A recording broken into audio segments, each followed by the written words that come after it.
آج 24 اگست بروز جمعرات 2023 بعد نماز فجر کا یہ درس قرآن انشاءاللہ سورہ طٰہٰ آیت نمبر 45 سے لے کر آیت نمبر 51 تک جاری رہے گا۔ اللہ تعالیٰ سے دعا ہے اللہ حق سچ بیان کرنے کی توفیق عطا فرمائے اور اللہ تعالیٰ عمل والی باتوں پر عمل کی توفیق عطا فرمائے۔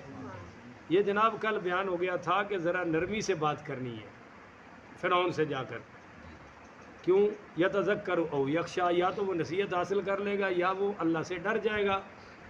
بس ہر مبلغ کو یہ دو امیدیں رکھنی چاہیے کہ شاید کوئی نصیحت حاصل کر لے گا یا اللہ تعالیٰ سے ڈر جائے گا۔ قالا، تو پھر کہا حضرت موسیٰ علیہ السلام نے، ربنا اننا نخاف، اے ہمارے رب ہمیں یہ خوف ہے کہ این یفرطا، کہ وہ دست درازی کرے گا، یفرطا حد سے بڑھ جائے گا، علینا ہم پر، او ان یطغی، یا وہ سرکشی کرے گا، یہ ہمیں خوف ہے۔ اب اللہ تو نے ہمیں پابند کیا ہے صرف تبلیغ کرنی ہے، وہ گرم ہو جائے گا، حکومت ہے اس کے پاس طاقت ہے، بڑا سرکش ہے، بدماش آدمی ہے، فرعون ہے، کوئی ایسی ویسی بات تو نہیں نا، تو یا اللہ پھر ہم کیا کریں گے؟ جہاد تو کرنا نہیں، کرنی تو تبلیغ ہی ہے، اور وہ بھی نرمی سے، تو یہ ہمیں خوف ہے۔ تو قالا، آگے سے رب نے فرمایا، لا تخافا، تم دونوں ڈرو نہیں، اننی معکما، میں تمہارے ساتھ ہوں، اسمع و ارا، میں سن بھی رہا ہوں، و ارا، اور تمہیں دیکھ بھی رہا ہوں، میں تمہارے ساتھ ہوں، تب جب تم بات کرو گے میں تمہارا رعب ان کے دلوں میں پیدا کر دوں گا۔ آج آپ کو پتہ ہے کہ وہ طبقے مدر پیدر آزاد طبقہ حکومت کر رہا ہے پاکستان پہ، گرا ہوا طبقہ، تاریخ کا گرا ہوا طبقہ ہم پر حکومت کر رہا ہے، ہم پہ مسلط ہے، شرابی، زانی، لٹیرے، راشی، اور مولوی دھکے کھا رہے ہیں، باعمل لوگ آپ جیسے نیک لوگ دھکے کھا رہے ہیں، حکومت نہیں کر رہے۔ کیوں؟ ہمارے پاس وہ اخلاص اور عمل کی طاقت نہیں ہے، اس لیے اللہ کہتا ہے تم ادھر ہی رہو، اور جب ہم اللہ کو راضی کر لیں گے، اللہ ہمارے ساتھ ہوگا، تو پاکستان کے سارے مسائل حل ہو جائیں گے۔ پر پاکستان کے مسائل کے حل کے لیے اللہ کا ساتھ کوئی ڈھونڈ ہی نہیں رہا، اللہ کا ساتھ ہمارے سسٹم میں شامل ہی نہیں ہے۔ چلو جی، فَأْتِيَاهُ، تو تم ایسے کرو کہ بے خوف و خطر اس کے پاس جاؤ، فَقُولَا، اور دونوں نبی ان سے فرماؤ کہ اِنَّا رَسُولَ رَبِّكَ، کہ ان کو بتاؤ کہ ہم دونوں تیرے رب کے فرستادہ ہیں، یعنی رب کے بھیجے ہوئے رسول ہیں۔ فَأَرْسِلْ مَعَنَا، فَأَرْسِلْ، جو رب نے ہمیں بھیجا ہے، معنا بنی اسرائیل، بنی اسرائیل کو آزاد کر دو۔ بنی اسرائیل کا اصل وطن تو شام تھا، شام، اور یہ حضرت یوسف یہاں مصر میں حکمران بنے تو اس کی وجہ سے بنی اسرائیل پھنس گئے۔ حضرت یوسف کے بعد تو پھر فرعون نے اخیر کر دی، تو وَلَا تُعَذِّبْهُمْ، تم انہیں عذاب نہ دو، یعنی بنی اسرائیل پر ظلم و ستم بند کرو۔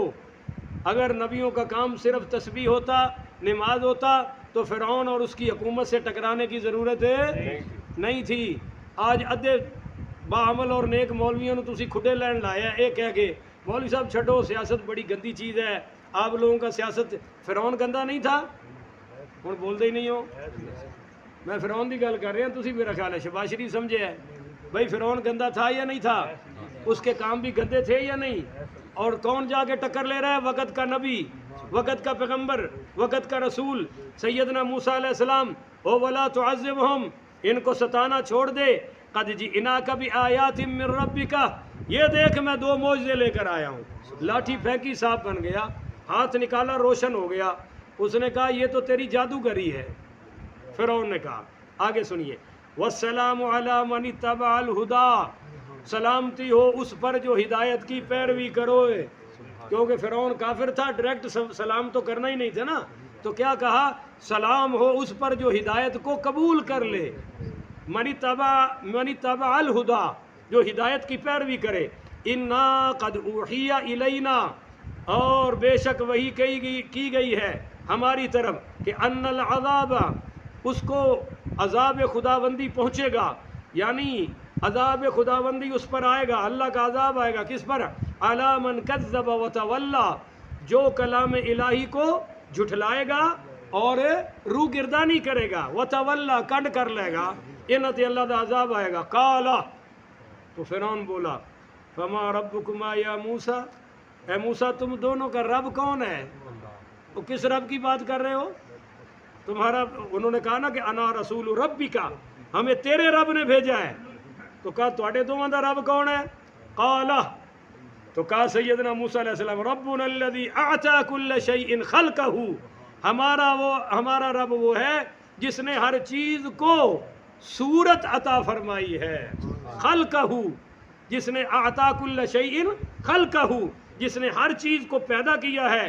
ثم ہدا، اور پھر اس کی رہنمائی فرمائی ہے، اس کی ہدایت دی ہے۔ دیکھیے بھائی ہر چیز میں ہدایت ہے، بولو ہر چیز میں ہدایت ہے۔ جنوں انسانوں کو ذرا اعلیٰ قسم کی ہے، اور انسانوں جانوروں میں بھی ہدایت ہے۔ کیڑیوں کا اپنا ایک جال ہے، شہد کی مکھیوں کا ایک اپنا نظام ہے۔ آپ کو وہ پاگل نظر آتی ہیں؟ بولو بھائی، بھینس ہماری سطح کی نہ صحیح پر کچھ معاملات اس میں بھی ہے۔ شیر کے اپنے مثلاً آپ سمجھتے ہوں گے شیر میں عقل نہیں ہے، تو ذرا اس کو گھاس کھلا کے دکھاؤ نا، بولو بھوک سے مر جائے گا، گھاس ہے۔ اور بکری میں بھی اگر عقل نہیں ہے تو اس کو ذرا گوشت کھلا کے دکھا دو۔ بلی میں بھی عقل ہے، بلی کس سکول سے پڑھ کے آئی ہے؟ وہ چوہے کو دیکھ کے فوراً پیدا ہوتے ہی بھاگتی ہے، کبوتر آنکھیں بند کر لیتا ہے، اور بلی جناب کتے کو دیکھ کے ڈرتی ہے، اور بچہ پیدا ہوتے ہی ٹیاں ٹیاں کرتا ہے۔ اور اس نے ماں نے منہ چھاتی سے لگایا، اس کو پینے کا طریقہ اندر کس نے بتایا ہوا تھا؟ تو یہ سب کچھ عطا کرنے والا کون ہے؟ تو فرعون نے کہا لیلیت کل ماڑی ہوگی، ساری دربار تھی، لوگ سن رہے تھے۔ قال فما بال القرون الاولی، وہ میں نے کہا نا آیت نمبر 51 تک، تو درس ہے آیت نمبر 52 تک۔ بولو کہاں تک ہے؟ آپ یاد رکھیے گا جناب۔ اس نے کہا اچھا پھر یہ بتاؤ کیا حال ہوا پہلی قوموں کا، یعنی قوم سمود، قوم عاد، وہ جو ان کے باپ دادا گزرے ہیں وہ بھی تو بتوں کی پوجا کرتے تھے، ان کا کیا ہوا؟ اب اگر یہاں حضرت موسیٰ کہتے کہ وہ جہنم میں گئے تو بات سچی تھی یا نہیں؟ یار بولو تو صحیح، سچی تھی نا؟ تو ساری قوم نے بھڑک اٹھنا تھا، اوے ساڈے پیو دادے نو جہنمی کہتا ہے، ایتھے کسی چور نو بھی چور کر کے ویکھو برداشت کردا، انے نو انا کہو برداشت کردا۔ اس نے بھی اسی لیے کہا تھا کہ حضرت موسیٰ کوئی ایسی بات کر دیں اور قوم بھڑک اٹھے، تبلیغ یہیں رہ جائے، پر کمال جواب دیا حضرت موسیٰ نے۔ کہا جی قال علمها عند ربی فی کتاب، فرمایا ان کا علم میرے رب کے پاس ہے جو کتاب میں لکھا ہوا ہے، جو اس کی کتاب لوح محفوظ میں لا یذل ربی لا یذل ربی ولا ینسا، اور وہ جو میرا رب ہے نا وہ بھٹکتا بھی نہیں ہے اور کسی چیز کو بھولتا بھی لہذا ان کی بات چھوڑ، اپنی کر، بولو اپنی، ان کا سارا کچھ اللہ نے لکھا ہوا ہے، ان سے اللہ حساب لے لے گا۔ اللہ بھولتا بھی نہیں اور اللہ کسی چیز سے بھٹکتا بھی نہیں ہے۔ تو کتنا پیارا جواب دیا۔ اگر یہاں کہتے وہ سارے جہنم میں گئے تو چل لڑائی شروع ہو جانی تھی، اور حضرت موسیٰ تبلیغ کرنے آئے تھے، لڑائی، تو تبلیغ میں لڑائی کوئی نہیں، لڑائی میں بولو تبلیغ۔ اور جن مولویوں نے یہ دونوں کام جمع کیے ہیں تب سے ملک میں فساد کھڑا ہوا ہے، ان کی تبلیغ میں ہی لڑائی ہے، لڑائی میں ہی تبلیغ ہے۔ بھائی تبلیغ علیحدہ رکھو اور لڑائی اور فتویٰ علیحدہ رکھو، فتوے میں تبلیغ کوئی نہیں اور فتوے میں لڑائی بھی، فتویٰ ہے، جو جس کی حالت ہوگی اس پر فتویٰ آئے گا، بعد میں جو ہوتا ہے پھر ہو جائے۔ یہ تین چیزیں ہیں، تبلیغ، دعوت و تبلیغ، جہاد اور فتویٰ۔ جب سے یہ تینوں کٹھے ہوئے ہیں نا گڈ مڈ، اور جاہل مولوی، گویہ قسم کے مولوی، فتوے بھی وہ لگا رہے ہیں، لڑائی بھی وہ کرا رہے ہیں اور تبلیغ بھی وہی کر رہے ہیں، تب سے ملک میں فرقہ واریت کا ایک سانپ ہمیں ہے جو ڈس رہا ہے اور پتہ نہیں کب تک ڈستا رہے گا۔ آپ یقین کیجئے کہ اگر پاکستان میں راشی، ظالم، چور، لٹیرے، کرپشن والے بڑے ظالم ہیں، تو جس نے مولوی کو لڑایا ہے، فرقہ، جس مولوی نے لڑایا ہے، قوم میں فرقہ واریت پھیلائی ہے، یہ ان سے بھی بڑا مجرم ہے، یہ ان سے بھی بڑا ڈاکو ہے، جس نے رب کے نام پہ بھی لوگوں کو جمع نہیں ہونے دیا، مسجد پر بھی لوگوں کو جمع نہیں ہونے دیا، مدرسے پر بھی قوم کو اکٹھا نہیں ہونے دیا، اللہ کے قرآن پر قوم کو اکٹھا نہیں ہونے دیا، کلمے پر اکٹھا نہیں ہونے دیا، نبی کریم کی ناموس پر، قرآن پر، صحابہ پر، اہل بیت پر، اولیاء پر بھی اس نے قوم کو کٹھا نہیں ہونے دیا. جنت تو ایک ہے, یہ کہتا ہے وہاں بھی میرے سوا کسی نے جانا, یہ کہتا جنت بھی میرے تو سوا کوئی نہیں بڑھے گا. انا للہ و انا الیہ. تو یہ مولوی بھی بہت بڑا خطرناک نکلا, اس نے بھی پاکستان کو بڑا نقصان پہنچایا ہے. اللہ ان سب سے پاکستان کو محفوظ فرمائے اور ہمیں عمل کی توفیق عطا فرمائے. آخر ودعوانا ان الحمدللہ رب العالمین.